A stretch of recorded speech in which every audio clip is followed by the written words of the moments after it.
All right, what is going on, everybody? How you doing? Welcome to another episode of Talking Buffalo, your weekday daily driver for Buffalo Sports Talk and more. My name is Patrick Moran. Thank you so much for watching, for listening, however you are consuming this show. I can't tell you how much I appreciate it. This continues to grow, the numbers, the views, the downloads. Even after all these years, it continues to grow every day. I'm truly grateful and humble for all of you. I'm also grateful to both our sponsors for this show, Sunny Reds, 1841 Aber Road, just down the way from Highmark Stadium, which is going to be rocking, of course, this Sunday afternoon. Bills, Saints, we're going to get into all that in just a second. Also, a big shout out, Imperial Pizza with two great locations, 1655 Main Street near Canisius College, and my favorite, in the heart of South Buffalo, 1035 Aber Road, home of the best lunch special in town, period. This is episode, by the way, 1150 Talking Buffalo. So nice little milestone going on today. And before we get into today's show, which as usual on Friday when the Bills are playing on Sunday, this is going to be our Bills-Saint preview show. I'll spend some time talking about the Bills. I'll spend a few minutes letting you guys get a chance to know about the Saints. If you don't know much about them already, most of it's not good. As usual, we'll talk about 3 keys to a Bills victory. I'll have 5 bold predictions for this game and ultimately a final score prediction. And I'll let you sit on this before we even get into the show. I'm not picking against the Bills. I don't pick against the Bills often, no matter who they're playing. I'm not going to pick against them against the Saints. But what you might have to ponder a little bit is, will the Bills cover the spread? Because that's between 15.5 to 17 points right now, depending on where you're looking and where you're betting. So maybe there'll be a little bit of drama at the end. Does Pat pick against the Bills with the spread? Stay tuned, and we'll find out at the end of this podcast. But like I said, 1,150 episodes. Before we get cooking with this, I want to ask you for sure for one thing.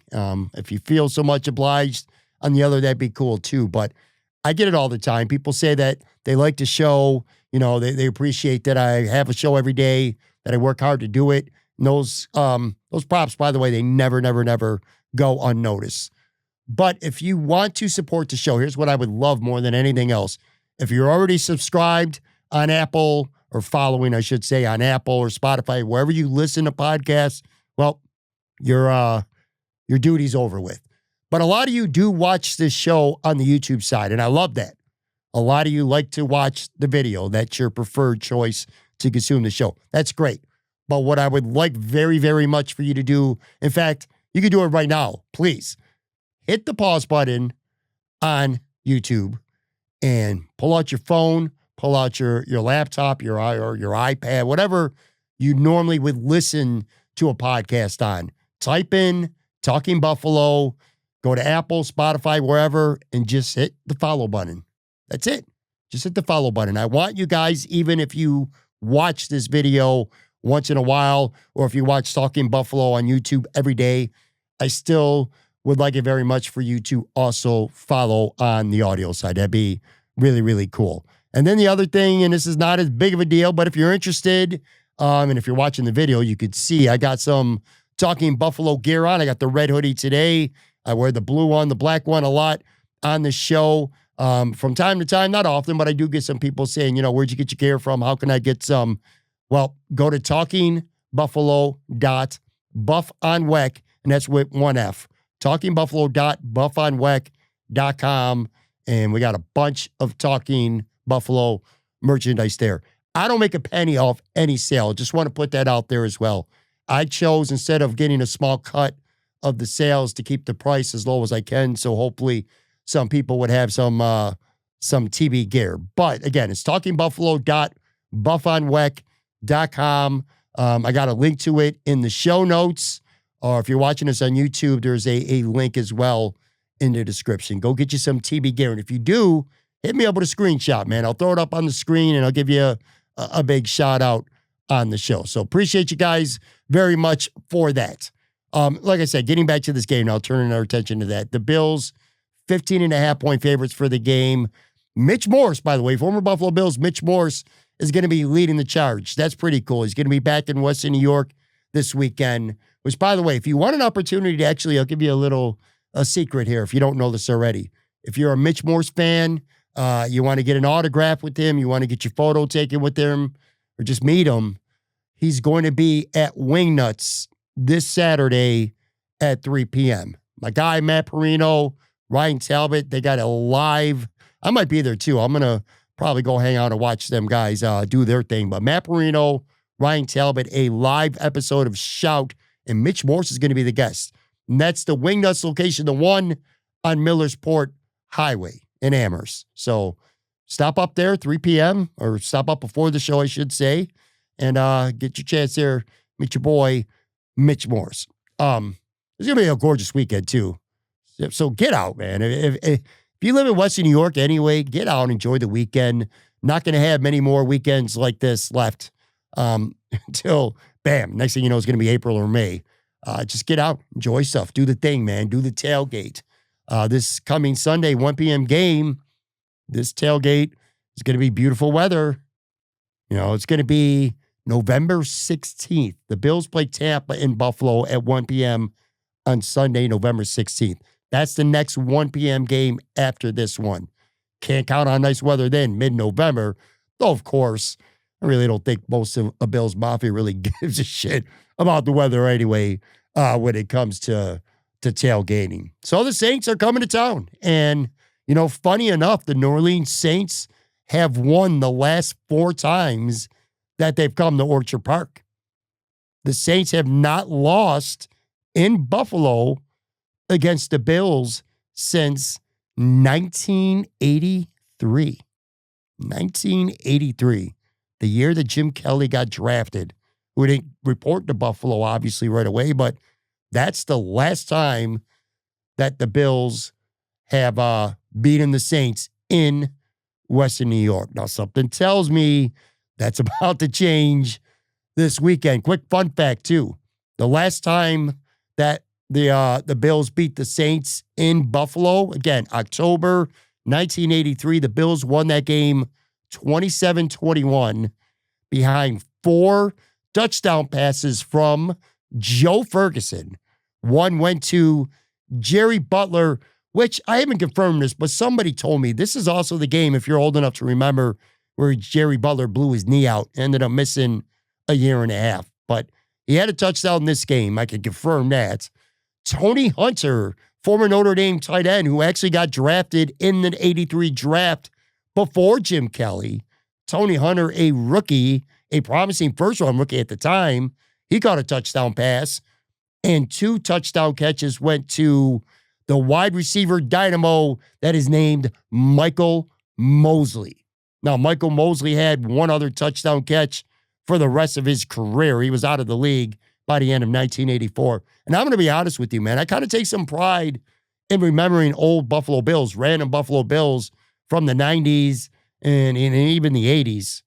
I don't remember Michael Mosley whatsoever. If you do, let me know in the comments. But yeah, man, Michael Mosley, don't remember that name, but he had 2 touchdown catches the last time the Bills beat the Saints in Orchard Park. Let's talk for a few minutes about the Buffalo Bills.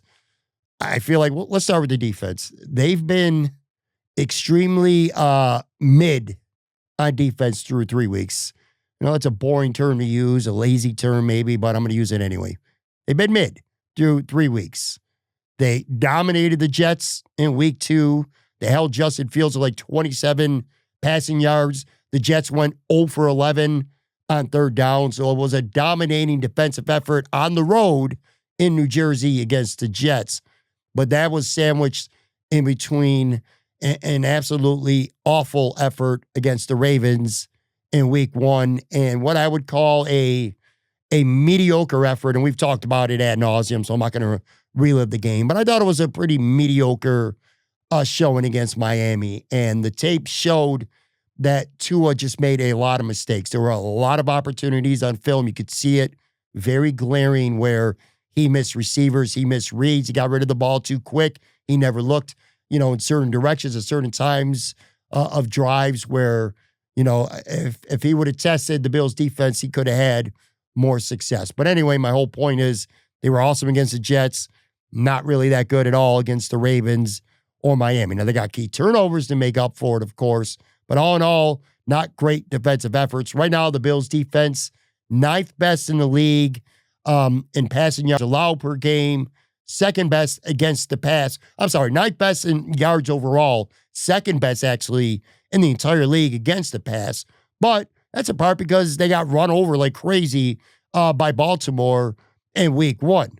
So they're the best against the pass, but they're 20th in EPA per play against the pass. So that can be a little bit deceiving there. And against the rush, brutal. They are dead last. The Bills right now are dead last in the NFL in rushing yards per game and rushing yards per play.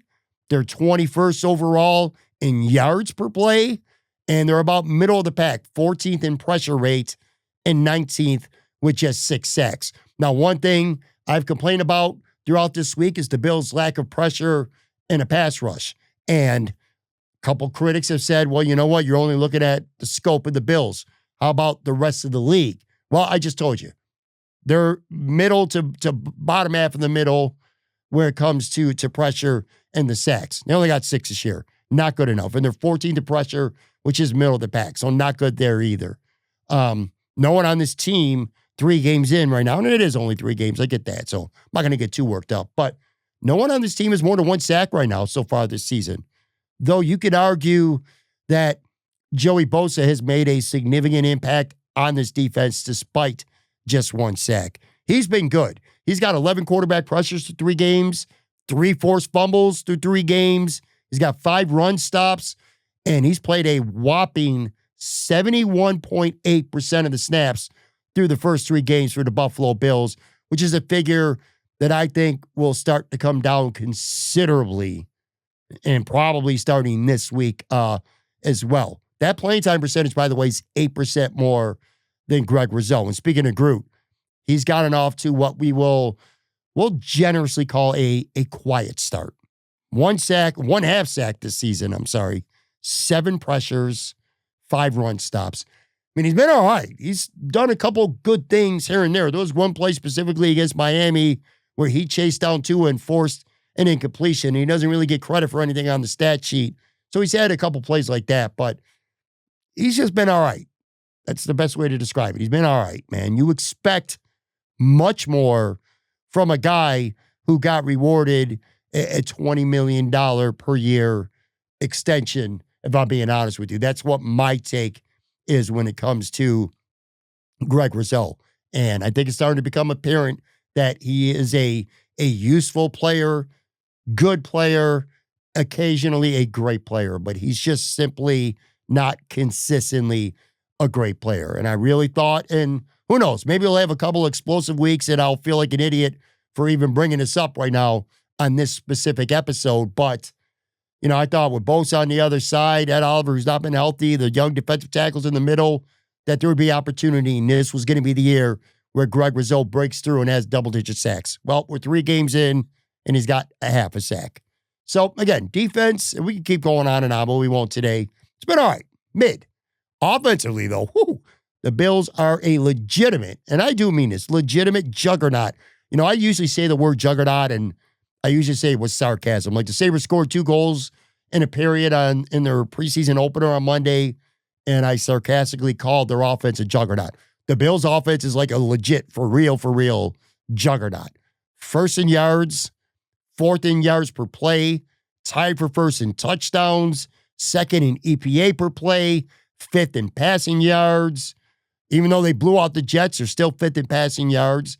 They're number 1 in the entire NFL in rushing yards, which is funny. So they're dead last in stopping the rush, but they're first when it comes to running the football. They're also first in EPA per rush per play, and they have the best when it comes to lowest pass pressure percentage in the NFL. If you're wondering about Is Josh Pressure facing a lot of pressure and doing a lot of it himself? Has the offensive line been great? Well, the answer is yes, the offensive line has been great. And no, Josh Allen has not had to do at least a lot of escaping. 20.7% lowest pass pressure percentage, and that's the best in the NFL. I just mentioned Josh Allen. He's playing like an MVP again. 69.7 completion percentage, 755 yards, 261 of that, of course, coming in the fourth quarter against Baltimore. He's thrown 5 touchdowns, 0 interceptions, 0 lost fumbles, 0 turnovers, 108.8 quarterback rating, second best in the NFL in EPA. He's also only been sacked 4 times. And he's also run for 114 yards in a pair of scores as well. So Josh Allen has picked up right where he left off last year, both statistically and cerebral with his decision making as well. James Cook's been really awesome as well. 284 yards rushing and 4 touchdowns already. Not to mention that big 51-yard catch and run, which was huge in that Baltimore game. Dalton Kincaid is looking a lot more like his promising rookie season than he did last year. No regression at all so far. Keon Coleman I'll say he's flashed some. He was great up against Baltimore. Been quiet the last 2 weeks, couple nice plays, but a couple drops. But he's been fine. And everyone else just doing their job. And the offensive line, once again, pretty dominant. And, when I mention offensive line going forward, I'm going to start throwing Jackson Hall as the rookie tight end into that mix as well. Find me somebody who loves the job that Jackson Hall does blocking more than the Bills' offensive linemen themselves when they talk about him. It's insane. He's been so good with blocking. He's had a couple big catches too, as well, including a touchdown last week. So you add all that up, and the Bills have gone 8 straight games without a turnover. 8 straight games. That's tied with the Kansas City Chiefs last year for the longest streak since 1933. That's when turnovers were first tracked in the NFL. 1933. And the Bills are only one of 2 teams to ever go this long without a turnover. On the injury front, real quick, very likely, we could call it a lock. By the time you listen to this, they might be ruled out already. No Ed Oliver, no Matt Milano, no Spencer Brown this week. Neither practiced on Wednesday, nor neither practiced on Thursday. So they're not playing this week. I'll tell you that. I can say that with confidence right now.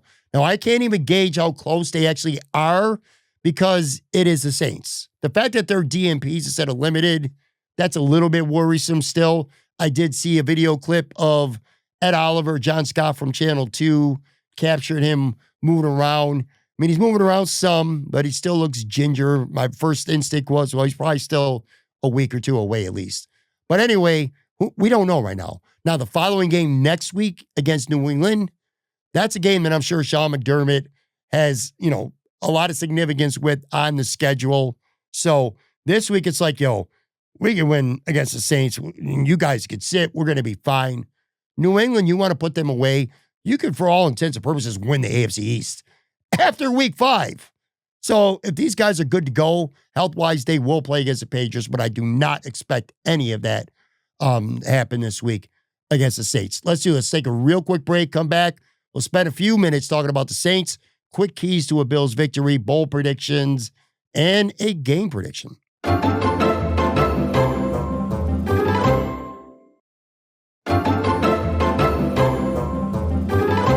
All right, we are back here talking Bills Saints this Sunday, Highmark Stadium. The Buffalo Bills trying to get off to a 4-0 start, and they were 15.5 to 17-point favorite, depending on, again, where you're looking to gamble. Don't gamble, by the way, but if you are, that's what the line is right now.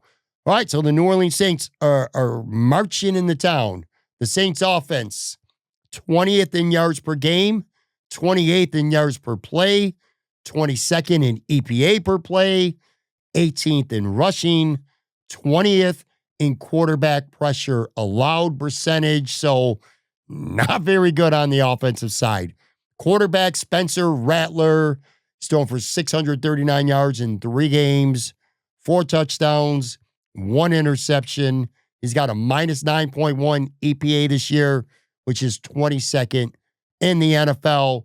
So a very pedestrian quarterback currently, young quarterback for the Saints. And if they go to the backup, he's a rookie. So you're going to see youth at quarterback with the Saints. Of course, the whole perspective, by the way, of the forecast, I should say, of the Saints, it's been a really weird offseason for the Saints because they were in cap hell, not a very good team, but they spent some money, man. They spent good money on Chase Young, who's hurt, who's not playing this game. Who knows if he even plays this year?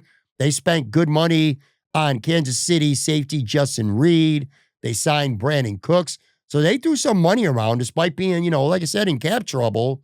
But now, once Derek Carr got hurt or, was revealed about the surgery that he's done, this team looks a lot more like a team that's tanking right now, quite frankly, than it does trying to contend for the AFC South. But anyway, like I said, Rattler, very pedestrian. Alvin Kamara, one of the few stars on this team. But, I'm not blaming him per se by himself. It's a lot of combinations, but he just hasn't been that good so far this season. 186 yards on 50 carries, so he's averaging 3.7 yards a rush. His rush EPA is minus 6.9, which is dead last in the entire NFL amongst qualified running backs. That tells you that the offensive line is not doing a very good job of run blocking because your boy can run the football when he's got some room. He's always been an asset in the passing game, but he's got 9 catches for just 47 yards so far through the air. Chris Olave is a guy that a lot of Bills fans, quite frankly, are familiar with because he is a player that we've wanted to see Brandon Beane try to swing a trade for probably the last, 2 years now? But anyway, 23 catches this year on 37 targets for $165, no scores, and he's caught just 62% of his targets, which again, to me, that's far more an indictment on the quarterbacking than it is Chris Olave. Juwan Johnson, I'll tell you what, you want to talk about a nice little sneaky weapon who potentially could do some damage against the Buffalo Bills this Sunday? Juwan Johnson can be that guy, a talented tight end, 19 catches for 176 yards, which leads the team. There's probably not a lot of things that, I'm truly concerned about per se with the Saints, although I do think you need to throw Alvin Kamara in because if the Bills defense, if they're not getting out blocks and you make a mistake, Alvin Kamara is very much kind of like a James Cook. You make that mistake there, he's going to make you pay with a long run. But anyway, Juwan Johnson, another guy that I would at least be paying close attention to if I'm Bobby Babich. Other side of the ball, Saints defense, 15th in yards per game, 17th in yards per play, 16th in passing yards per game, 14th in rushing yards per game. So pretty much lower, middle of the pack, maybe a little bit lower than middle of the pack all around. Mediocre-ish statistically, but not awful. Not awful. Demario Davis is their best linebacker. He leads the team with 30 tackles. Carl Granderson, their best pass rusher. He's got 3.5 sacks this year, 7 pressures. Again, 3.5 sacks.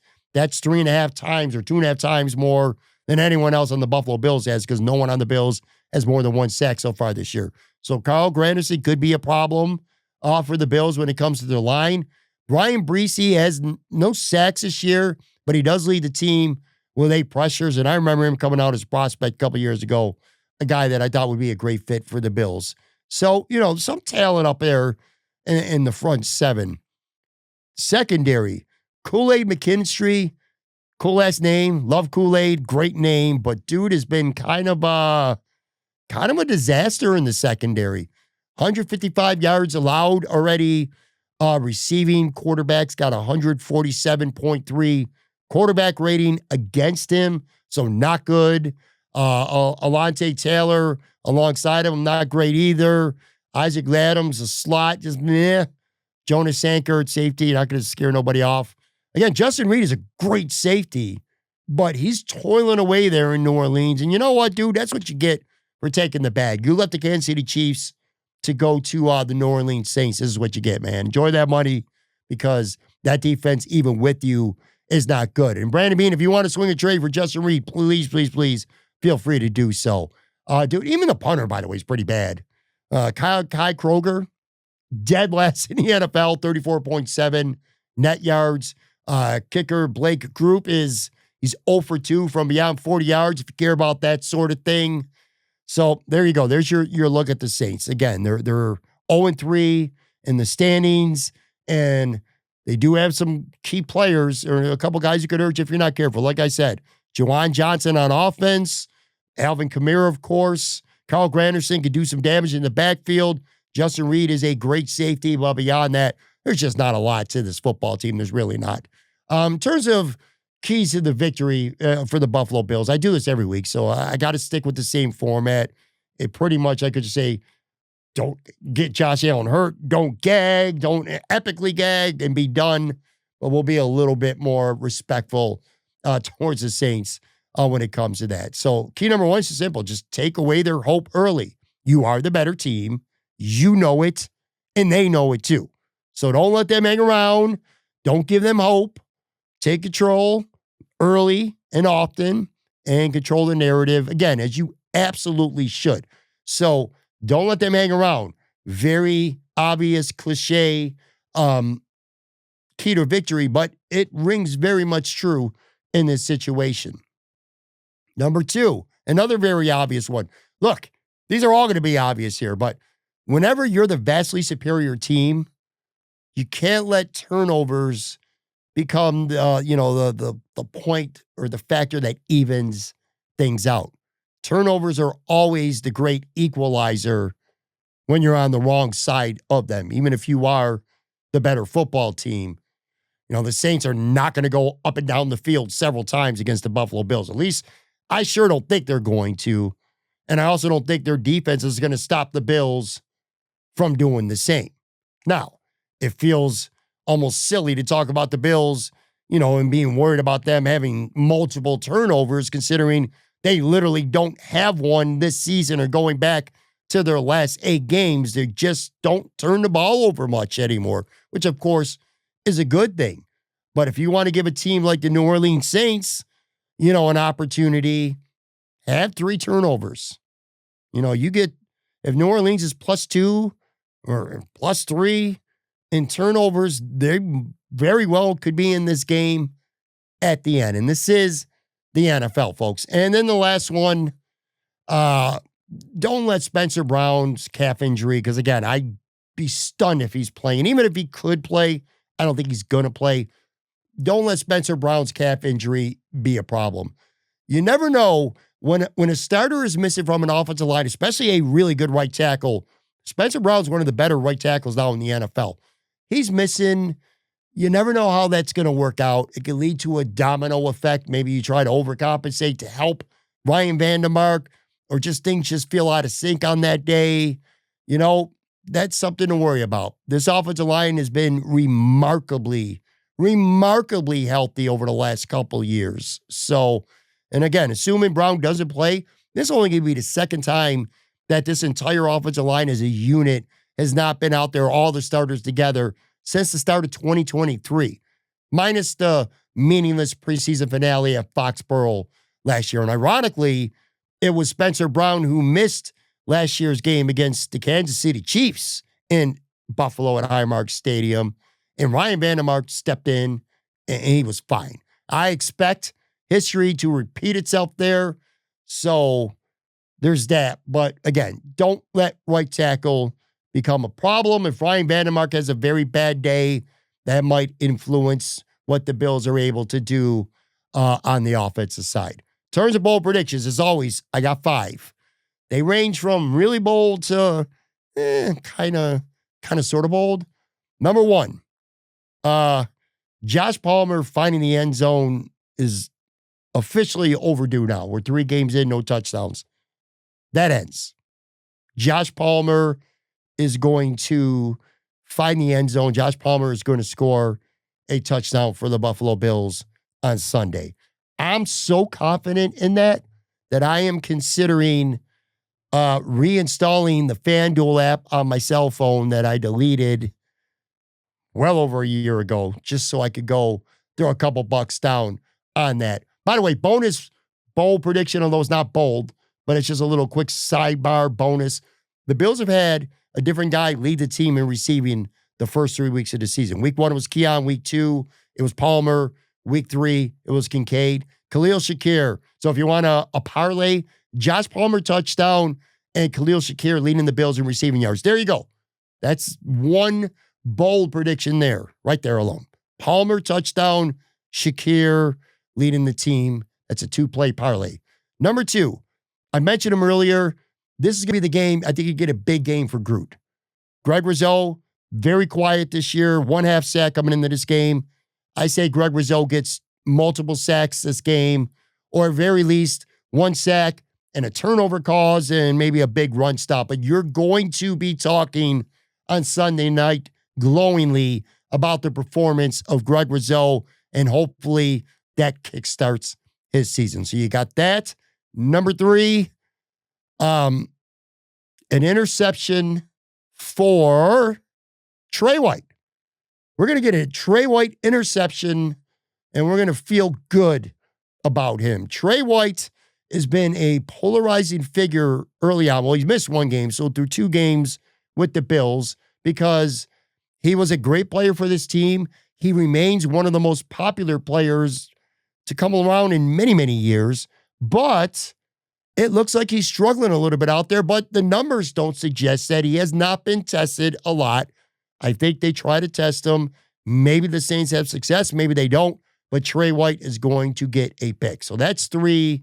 Number 4, there's been very few disappointing things about the Buffalo Bills offense. If you want to dig deep, Ray Davis has done nothing this season for the Bills. Ray Davis didn't even have a touch in week 2. So I'm going to predict, because the Bills get out, I think you might see a shorter day from James Cook, maybe less mileage from him on Sunday. 45-plus rushing yards in this game from Ray Davis. So I'm going to go Ray Davis with over 45 yards rushing. I don't know what his over-under is. I just made that up myself, but that's what I'm predicting. And then my last one here, I mentioned earlier, Kroger, the Saints punter, is dead last in net punting. Brandon Condrington has been, I keep going back to what Ryan Talbot said from NewYorkUp.com. He said he plays reckless when it comes to returning punts. Kick returns has been great. Punt returns, he feels reckless out there. Criticized a lot, deservedly so. Almost lost the fumble last week. But anyway, my prediction is he's going to bust a long one. Don't know if he's going to score a touchdown, but I'll call a minimum 30-yard punt return this game from Brandon Condrington. So there you go. There's my 5 bold predictions. Josh Palmer finds the end zone with a bonus that Shakir leads the team in yards. A big game from Groot, a Trey White pick, 45 rushing yards from Ray Davis, and a long, possible touchdown, but definitely long punt return from Brandon Condrington. All right, last thing here, folks, the game prediction. I try very hard to not overlook any team because I am a natural-born pessimist. I really, truly am, and it's weird. If the Bills are playing a team where they're underdogs, which is not often, no matter what the situation, even if I feel all week long the Bills are going to lose, I guarantee you by game day, I find a way to believe that the Bills are going to win this game.